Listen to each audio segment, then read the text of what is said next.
we had a situation where there was this vast inequity in the distribution of vaccines globally. Of the 6 billion or so that had been given in summer 2021, 4 billion of those doses had been given in just 10 countries. And in a global pandemic, that's simply not acceptable. There is wide agreement that the unequal distribution of vaccines globally is a problem. But what has led to this problem and what can we do about it? In this interview, I talked to Dr. Jonathan Pugh about vaccine nationalism. So Dr. Pugh is a Parvett-Radcliffe Richards Senior Research Fellow at the Oxford Uehiro Centre for Practical Ethics at the University of Oxford.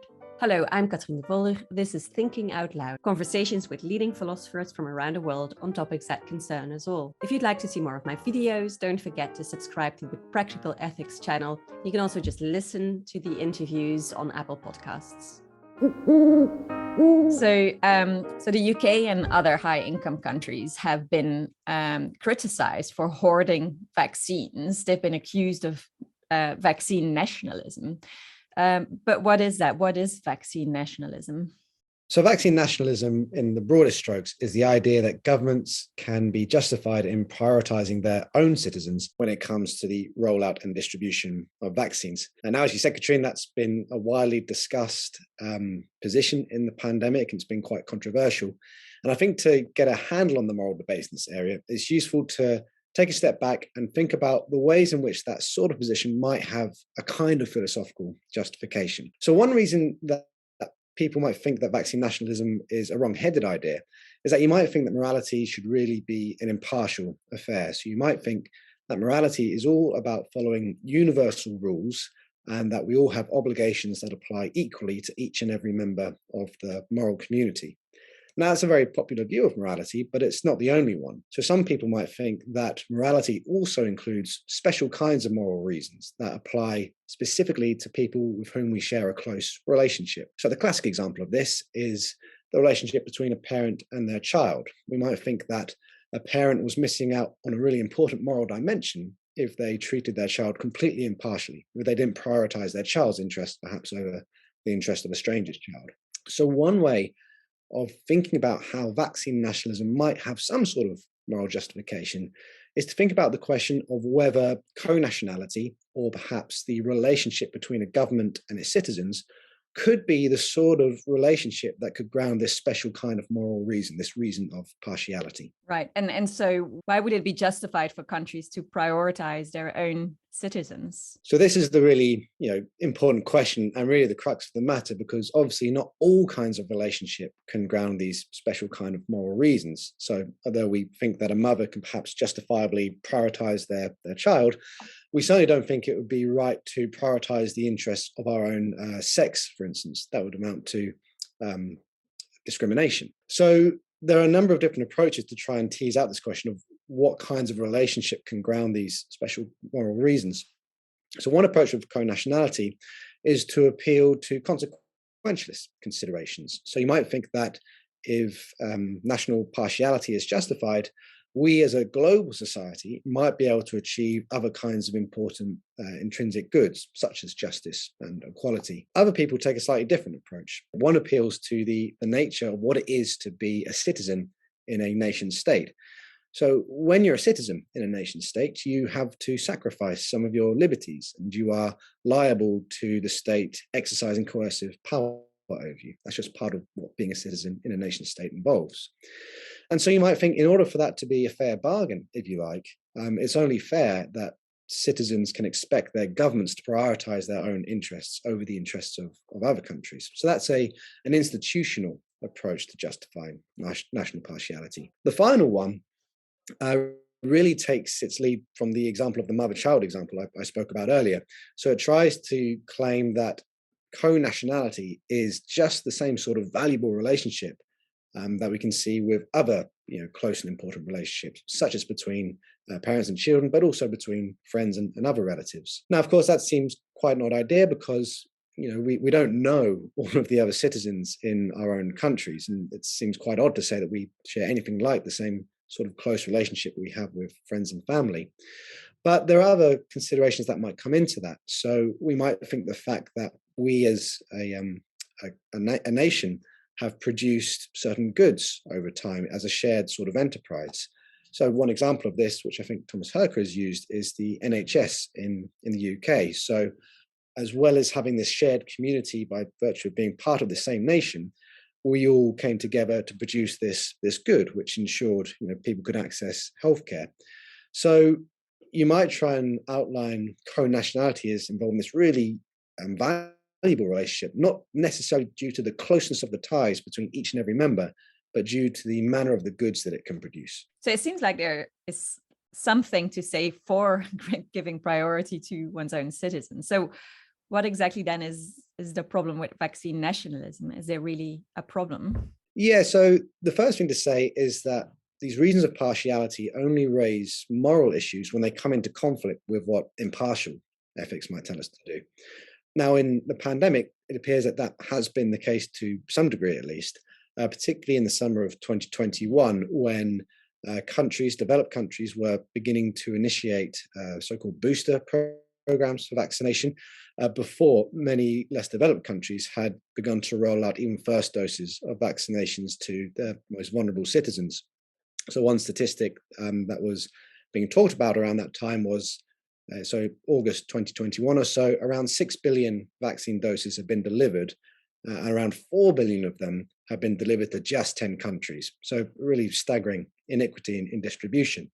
Now, there is certainly some debate about the extent to which vaccine supply was solely responsible for that.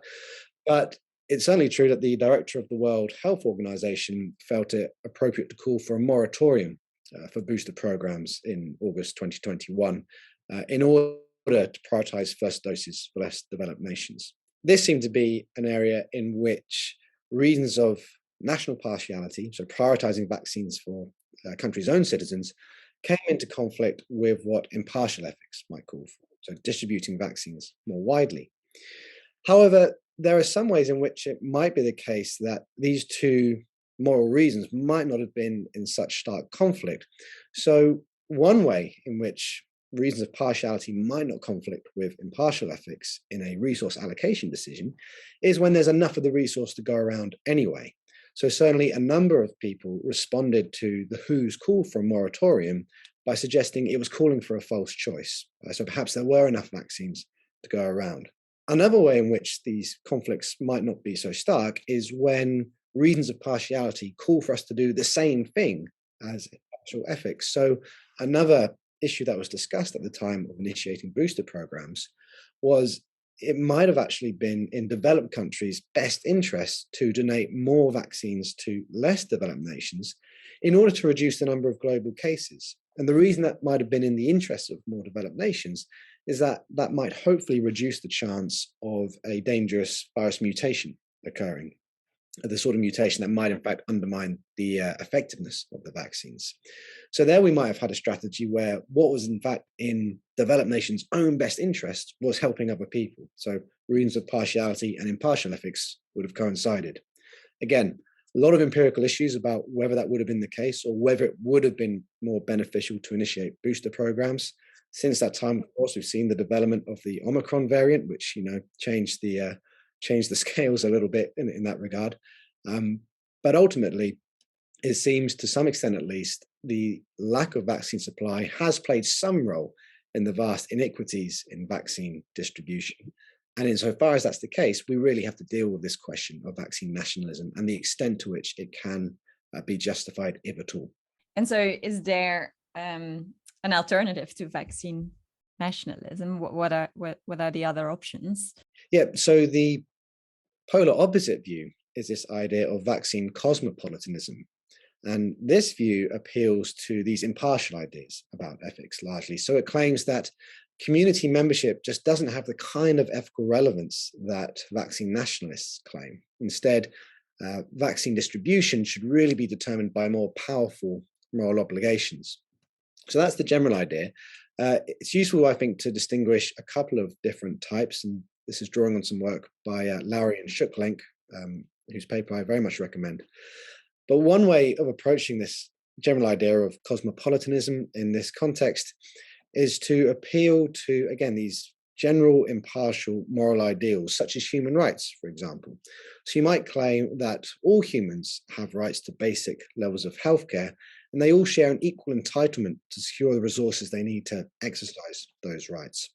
So again, that might speak in favour of distributing the vaccines to where there is the greatest need, where they're going to bring about the most benefit.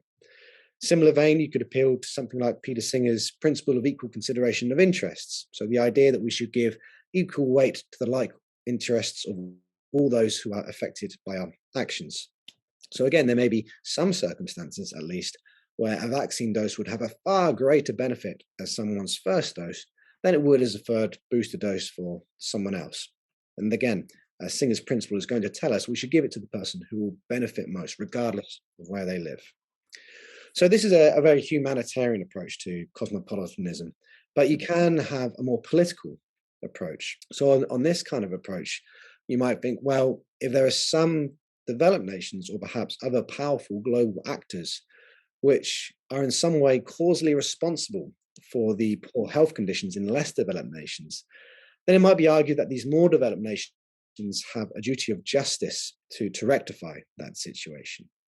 So the political approach is somewhat narrower. The obligation to help less developed nations falls on those who have this sort of responsibility. The general idea about cosmopolitanism really speaks against vaccine nationalism.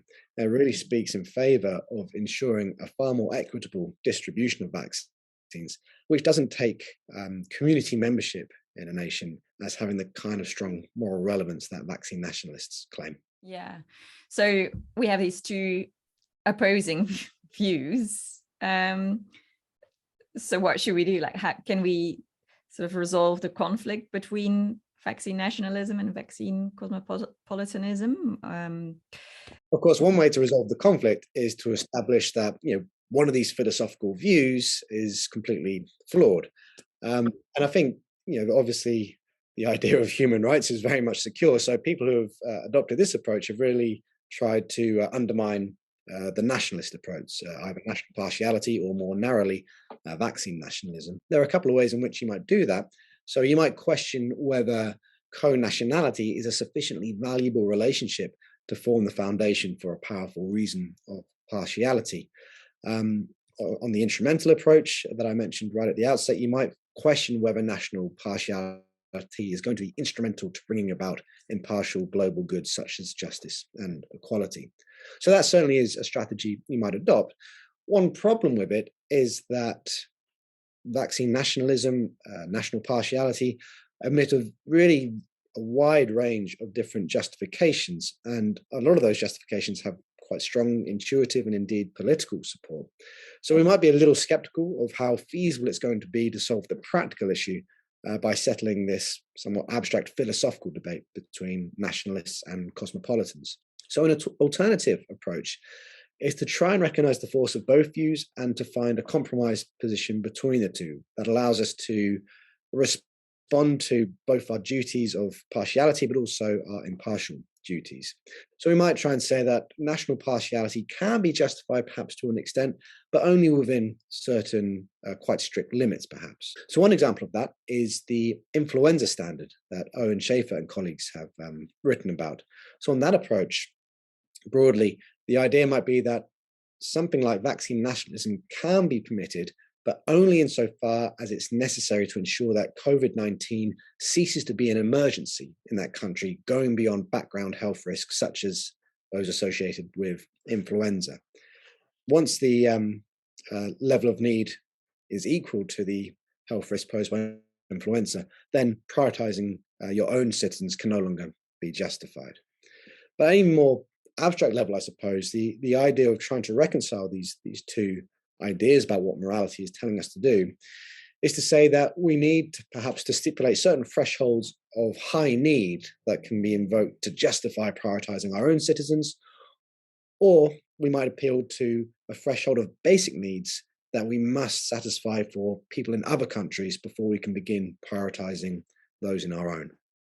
So what do you think is the most important lesson learned from the pandemic? What should we do better when being faced with the next pandemic? Yeah, I think this is a really difficult question because there are perhaps a lot of lessons, but I think the issue we've been talking about today speaks to perhaps one of the most important ones. And it's really just a reflection of that statistic I said earlier. For whatever reason, we had a situation where there was this vast inequity in the distribution of vaccines globally. So just to repeat it, of the 6 billion or so that had been given in summer 2021, 4 billion of those doses had been given in just 10 countries. And in a global pandemic, that's simply not acceptable. Now, there is a debate about the extent to which vaccine nationalism was solely responsible for that.